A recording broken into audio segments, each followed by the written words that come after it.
Hey,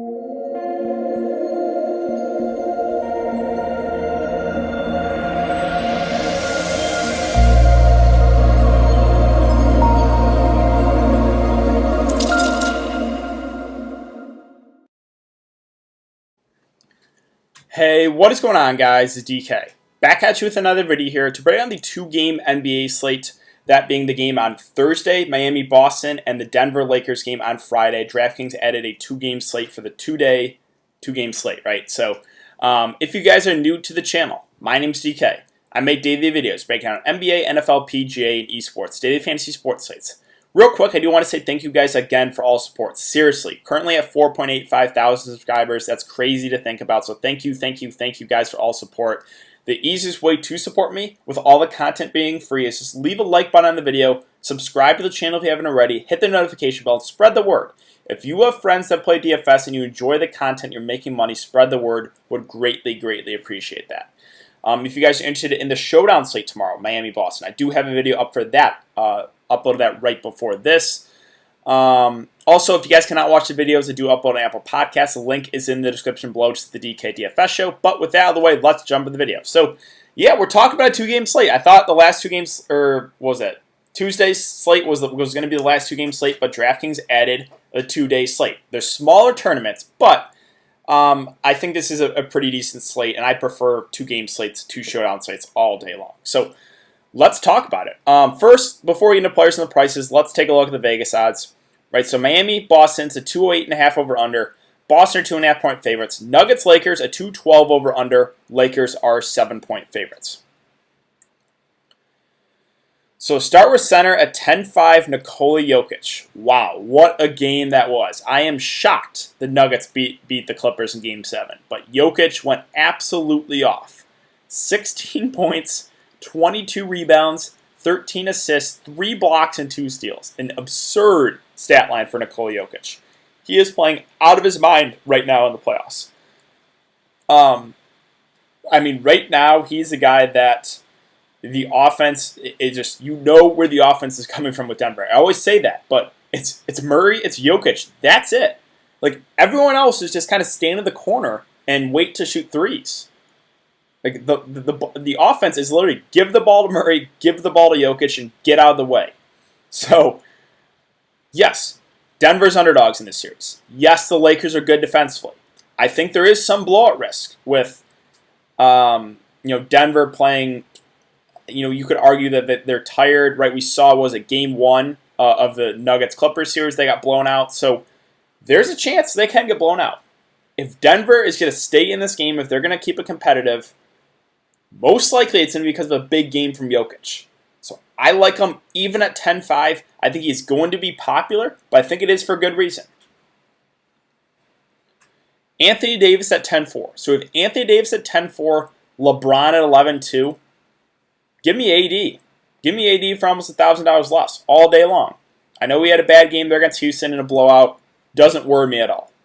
I like the price better on Anthony Davis than I do LeBron James. So I'm going to prefer him just for the price. They're always very similar plays. If they're similar prices, sometimes it's the coin flip. But when you have about $1,000 difference, I'm just going to veg to 80 over LeBron all day. Bam Adebayo at 8-3. A tricky one. I mentioned it in the showdown video, but his minutes are a little bit up and down. Some games will play low 30s, some games will play close to 40. How many minutes do we get out of Bam is still a question mark. If he gets closer to 40, he looks like a better play at 8-3. If he plays only 32, there's probably a good chance he'll bust.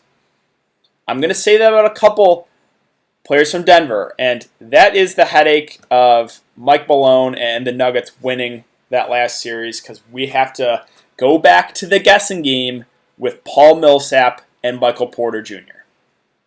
And I have guessed wrong on them literally every single time that last series. Every time I played Millsap, he played 14 minutes.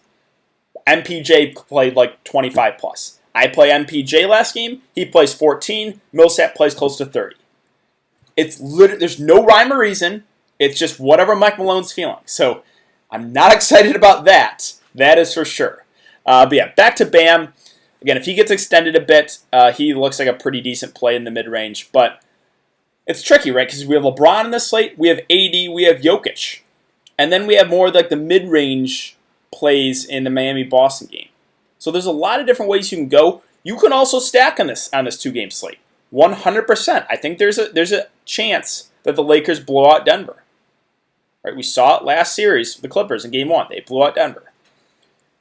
So you can definitely game stack if you think Lakers-Denver stay close. I think that game that probably has a little bit more upside compared to Miami-Boston. But yeah, right. There's a lot of different ways you can attack the slate.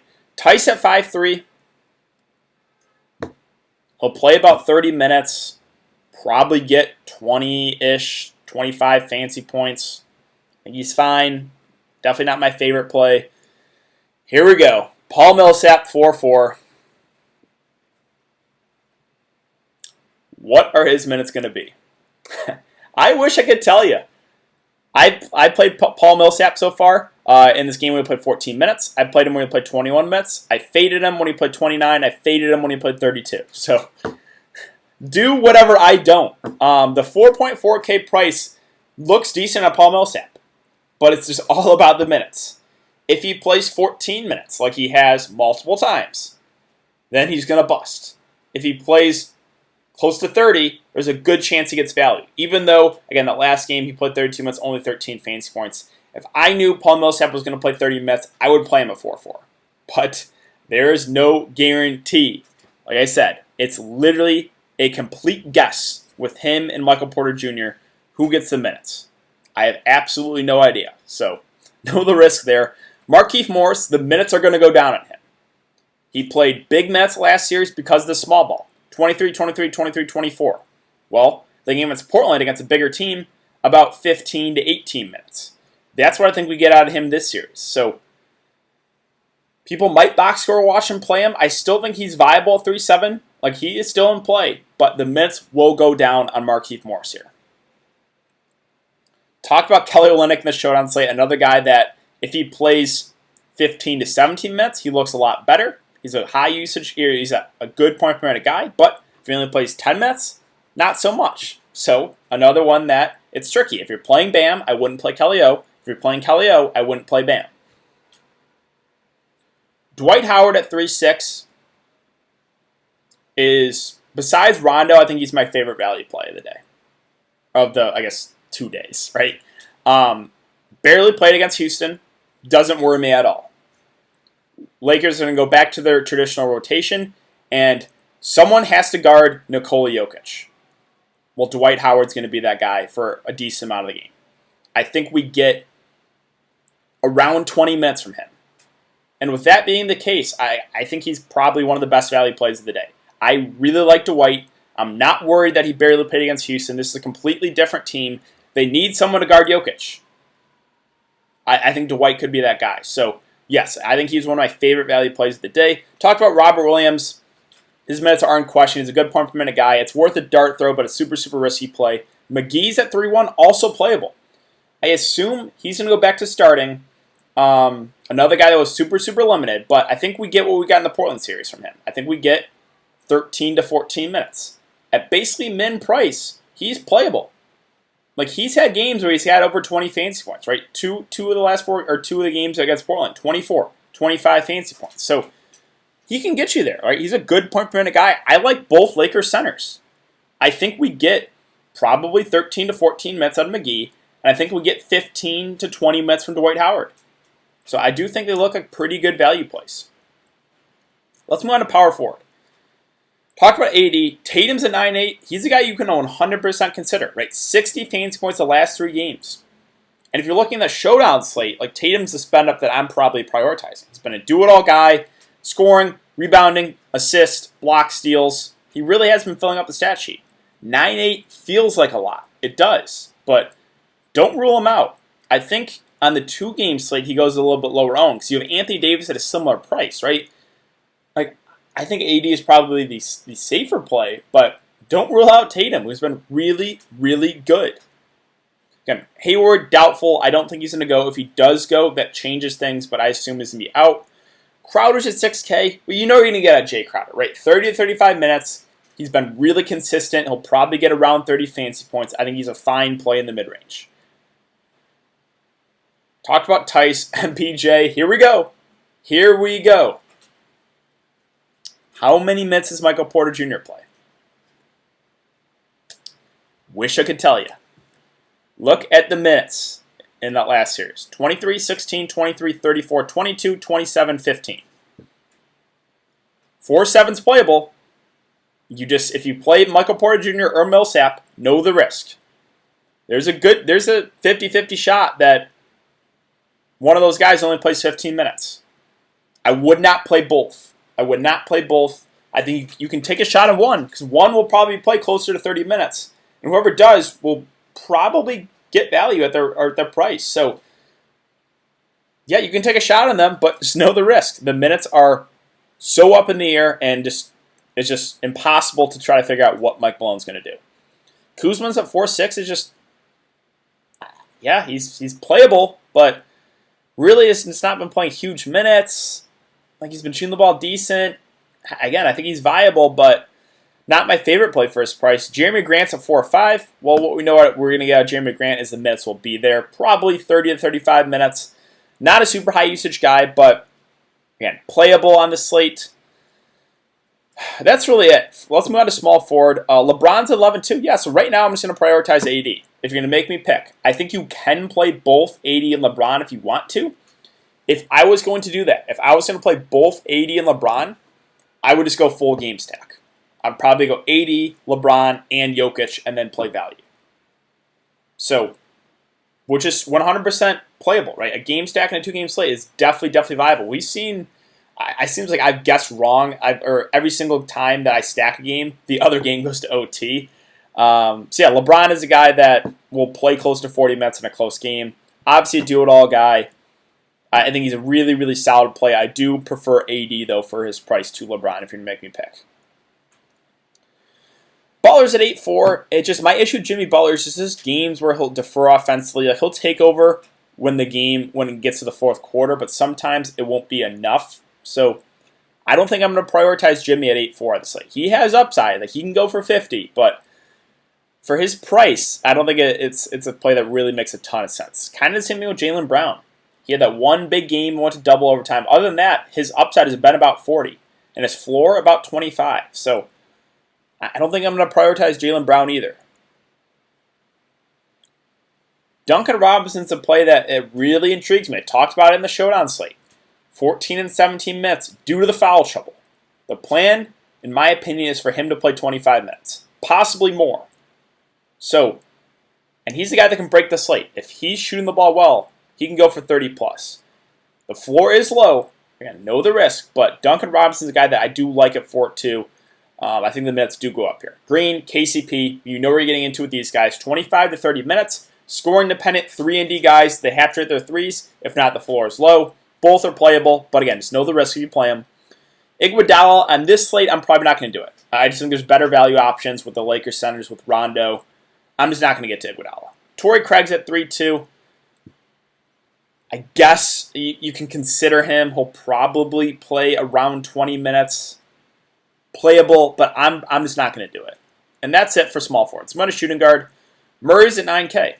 Well, we saw that upside game from Jamal Murray. 40 real-life points, 1 for 55 fantasy points. With him and Jokic, definitely Jokic is a safer play because he's just a guy that does more, whereas Murray can be scoring dependent at times. Jamal Murray's in play. Again, you know where the offense is coming from in this Denver team. It's Murray, it's Jokic. That's it. The other guys just kind of stand in the corner. So I have interest in Murray. I think he's more of a contrarian play, though, for his price. In my opinion, not in the optimal lineup. When you have Anthony Davis for a little over $1,000 more than Jamal Murray, right? It just doesn't really make a ton of sense. You have Jason Tatum who's been playing unreal for a little bit more. So Murray's in play, but just a contrarian option for me. Talk about Jimmy, talk about Brown. Smart at almost 7K, I'm just not going to do it. I'm just going to avoid him. We'll get that one big game out of Marcus Smart like once every 15 games. We saw it 3 games ago in double overtime. I'm just not going to play almost 7K for Marcus Smart.